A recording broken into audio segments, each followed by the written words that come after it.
To the bill. Doug has the floor. Thank you, Mr. Speaker. Sorry. Okay, sorry. Whew. I almost did this as a point of personal privilege because I was so terrified that I would get missed. HB 161 is Frankenstein. I don't know how we put it together and it won't die. Don't believe me, it was dead in subcommittee, but here it is. It was dead in committee, but here it is. I wasn't in the Senate, but apparently it was dead in the Senate yesterday until they pulled it back up a couple of times, and finally a couple of members decided to leave the room, and it finally passed, I think, 19-18. And so everybody said, don't speak on this bill, Garrett, because it's going to die anyway. Well, it was going to die anyway 3 times. Now, I compared this bill to Frankenstein's monster, and Frankenstein's monster killed people, killed multiple people. Check it out, Mary Shelley's book, kind of awesome. This bill will kill people. Frankenstein's monster killed people because of revenge. This bill is going to kill people because of greed.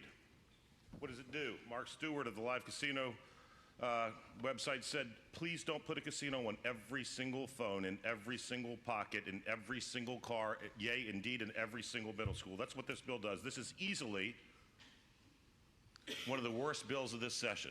And by golly, that's saying something. It targets our young men. And yet, I fear that people who vote for this bill are the very same people that said, hey, we're going to help our young men by having a Virginia Commission on Men and Boys.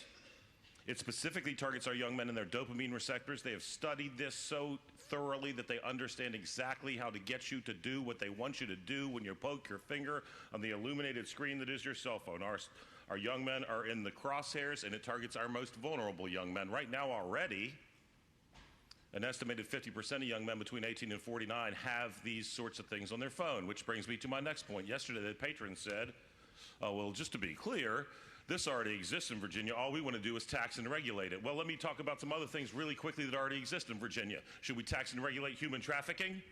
Should we tax and regulate heroin? Do we need money so bad that we should tax and regulate fentanyl? Should we tax and regulate rape, murder, strong-arm robbery?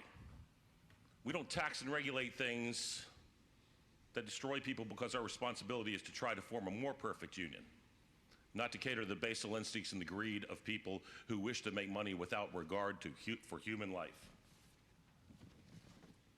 There's so much. There's so much. My colleague from Newport News, who I respect but don't always agree with, I think really astutely said, you don't even have to have your pants on to gamble with this one. Imagine a college student who's squirreling away money from her summer job to pay for that next semester, whose phone vibrates the night before the exam when they just can't sleep, and they look at the screen and it says, your winning streak is waiting.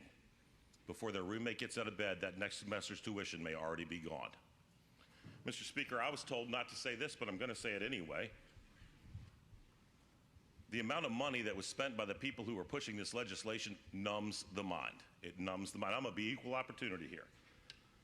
$500,000 to a major political party, $500,000 to a candidate for governor, $500,000 to one party's leadership PAC, $300,000 to the other party's leadership PAC, $150,000 to a member of leadership of a party, $100,000 to a caucus, $100,000 to an inauguration for a governor, it's just this year, $75,000 to a committee chair, $55,000 to a prominent member, $51,000 to the patron of the bill, $50,000 to another member of this body, $50,000 to a senator down the hall, $50,000 to another senator down the hall, $50,000 to a Republican senator.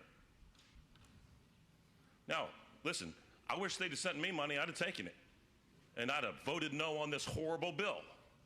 I don't like to channel people who aren't good people, but the most corrupt politician in American history was right when he said, if you can't smoke their free cigars and take their checks and eat their free steak, and then the very next day vote and tell them to go to hell, you need to be in another line of work. This is an opportunity for us to show that we care more about the people who we're purporting to serve on both sides of the aisle than we do about the people who write us checks.